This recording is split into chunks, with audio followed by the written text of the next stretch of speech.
অপেক্ষা, হ্যাঁ অপেক্ষা। নিকোটিনের দোয়ার আড়ালে ভেতরের পড়ে যাওয়া হৃৎপিণ্ডের আত্মচিৎকারের পরে তাকে আমার করে পাওয়ার অপেক্ষা।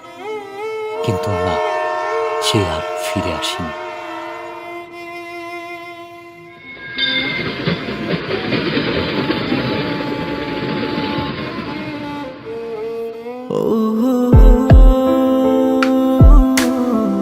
তবে এসেছিল এই পাহাড়ের পাদদেশে আজ থেকে অনেক বছর আগে, সন্তের জেগেরা সীমান্তবর্তী জেলা শেরপুরের প্রত্যন্ত একটি গ্রাম।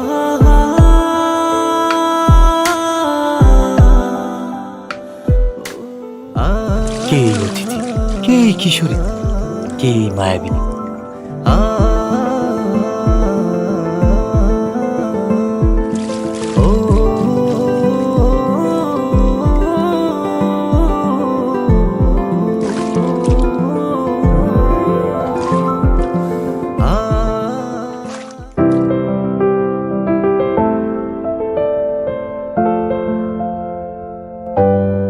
যার বিরহের অনলে পড়ে স্বপ্নের মতোই বদলে গেল এক যুবকের জীবনের গল্প।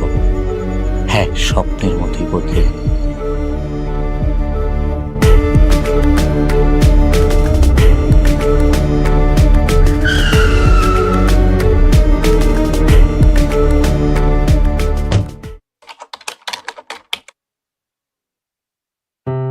খেলাধুলা আর ঘোরাফেরাতে বিভোর হয়ে থাকা ছেলেটার জীবনেও এসেছিল প্রেম।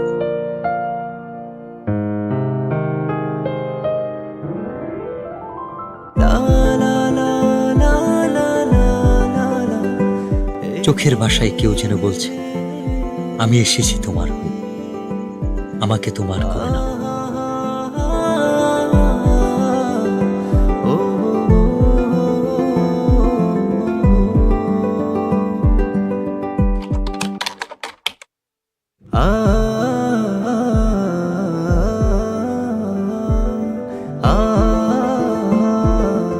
যার সন্ধানে দিন থেকে রাত, সকাল থেকে সন্ধ্যা,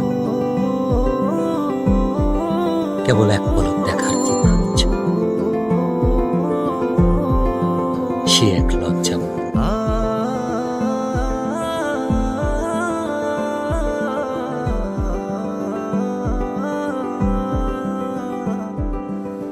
এক অদ্ভুত ভালো লাগা, যার অনুভূতি ব্যাখ্যা করা কঠিন।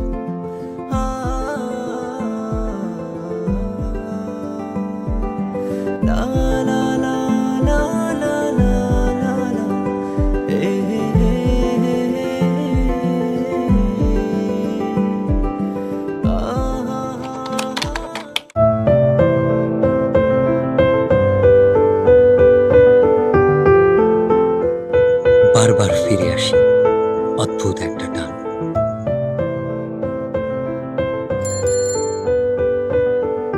কিভাবে বোঝাই তাকে যা বলতে চেয়েও পারিনি।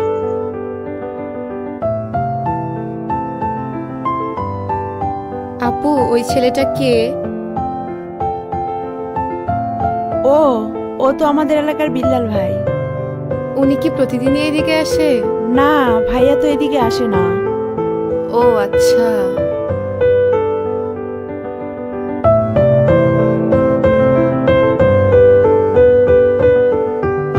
অপেক্ষার প্রহর যেন কাটছেই না। বলতে ইচ্ছে হয়, তবে সুযোগ নেই কাছাকাছি আসা।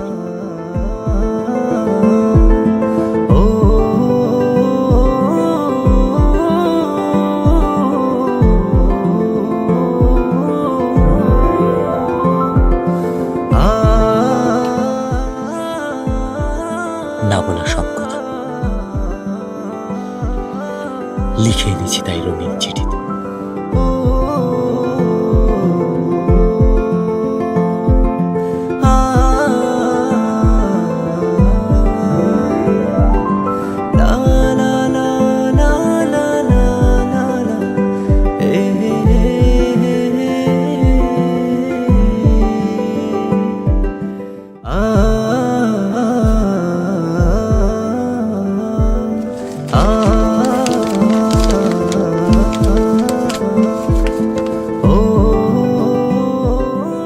আমার লেখা প্রথম চিঠি, নাম না জানা একজনকে ঘিরে। সেই একজন যাকে আমি লিখে রাখতে চাই মনের দরজা, যার ছবি আঁকতে চাই ভালোবাসার রঙিন তুলিতে মনের ক্যানভাসে। তুমি সেই রমণী যে আমার ঘুম কেড়ে নিয়েছ, রোদ খরার দেশে চাতক পাখি যেমন মেঘের জলের অপেক্ষা। দিনের পর দিন তোমার জন্য আমার অপেক্ষা ফুরাবে না কোনোদিন। আমাকে ভালোবাসা যাবে উত্তরের অপেক্ষা।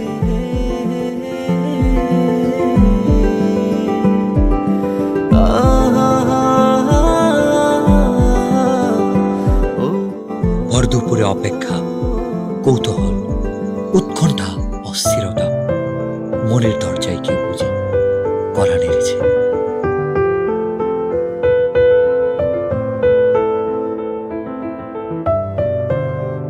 আমাকে ডাকছো কেন? একটা দরকার ছিল। কি দরকার? এই চিঠিটা ওর কাছে দিতে পারবা? ওটাকে? ওই যে ছেলেটা আসে। ও আচ্ছা, বিল্লাল ভাই। আচ্ছা দাও।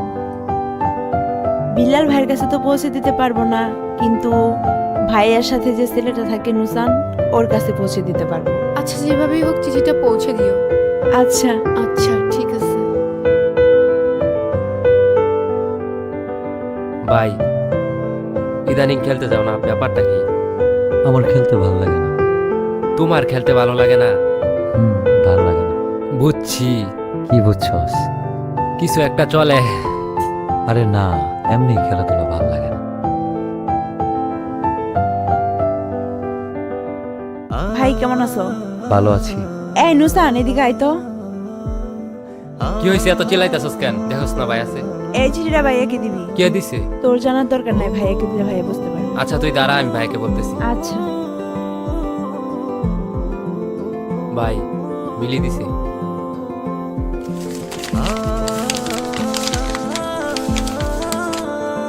আমিও প্রথমবারের মতো চিঠি লিখলাম, যার ভাবনায় শুধু আমিই থাকি, যে আমার জন্য পাখির মতো ছটফট করে, যার কল্পনা এবং বাস্তবে মনের দরজায় আমিই করা নারী। আপনি সেই পুরুষ যার চোখে মুখে শুধু দেখতে পাই আমার জন্য ভালোবাসা। হঠাৎ আমি বুঝতে পারি কেউ আমাকে মন থেকে চায়, খুব করে। আপনার অপেক্ষা ফুরাবে কিনা আমি জানি না, আপনাকে উত্তরটা জানিয়ে দিলাম। একটাই কথা বলবো, ভালোবাসি। মিলিকে গিয়ে বলবি শিমুল বাগানে আজকে 4টার সময় ওকে নিয়ে আসতে, আমার অপেক্ষা কর।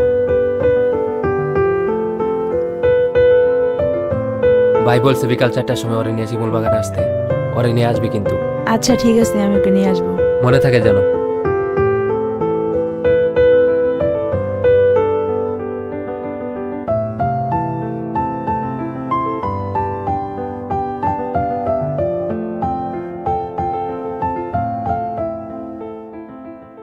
আচ্ছা তুই থাক।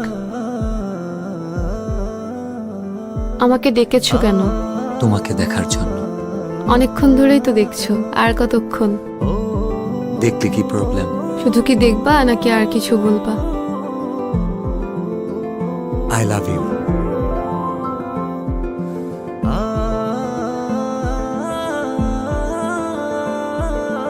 আমি কিন্তু আমার উত্তরটা পাইনি। এটা আমি আমার কাছে সারা জীবন রেখে দিব।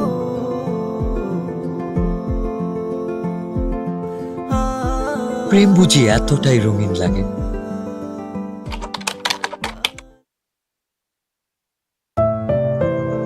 তবে রঙিন দিনগুলো হারিয়ে গেল কুয়াশা ভেজা সকালের ন্যায়।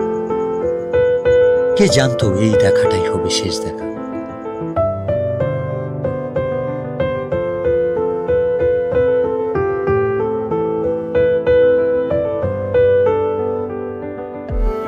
অনেক দিন তো হয়ে গেল, মনে হয়তো চলে যাব। হ্যাঁ, চলে তো যেতেই হবে। আর কি ফিরে আসা যাবে না? এসে কি হবে? আমার জন্য আসবা, পারবা না? আসা যায়, কথা দেওয়া যায়। আর ছুঁয়ে কি কথা দিতে হবে? ছুঁয়ে দেখার ইচ্ছাটা পূরণ হবে, সেটা বিয়ের পর। আমি অপেক্ষায় থাকবো।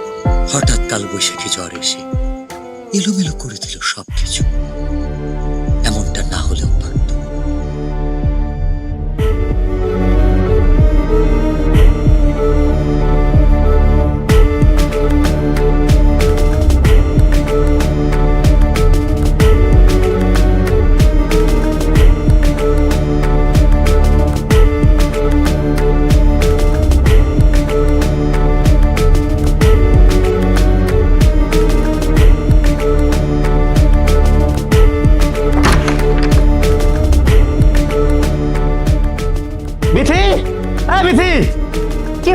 চালাচ্ছ কেন? তোর বোন কি এলাকা ঘুরতে আসছে নাকি আমার মান সম্মান নষ্ট করতে আসছে? কেন? আমার বোন কি করছে? এই তোর বোন বিল্লালের সাথে কি করে? ওর সাথে আমি যেন আর না দেখি।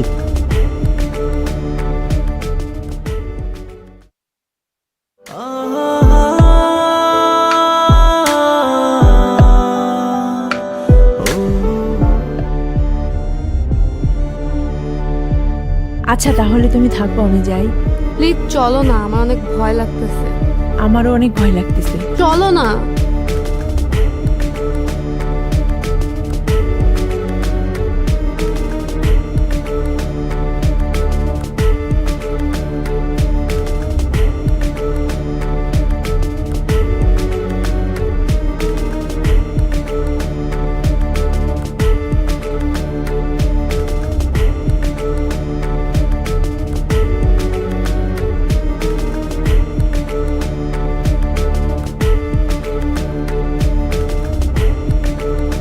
তোকে যেন আর কারোর সাথে মিশতে না দেখি।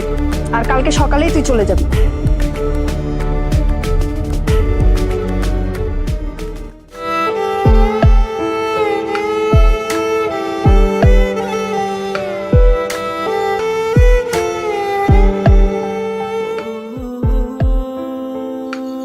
অতিথি পাখিটা কষ্ট নিয়ে নিরে ফিরবে, এটা বুঝি তার রেখে যাওয়া শেষ স্মৃতি।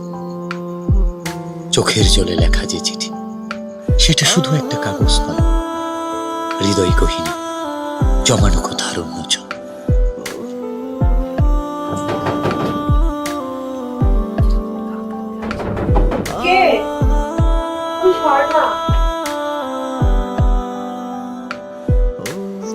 এত রাতে তুমি এখানে? মিলি, আমি বুঝতে পারিনি আমার জন্য তোমাকে এত কথা শুনতে হবে। আমাকে মাফ করে দিও, আমি কালকে চলে যাচ্ছি।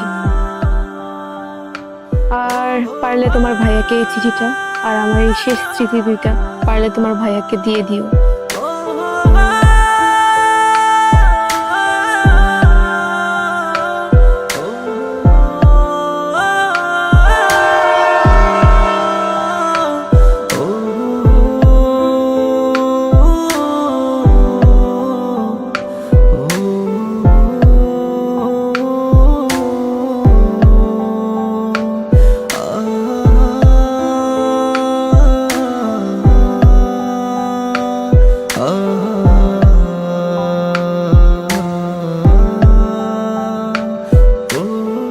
রঙের চিঠিতেও রং নেই, আছে কাছ থেকে দূরে যাওয়ার কোনো একটা ভয়ানক গল্প, যে গল্পের শেষ হবে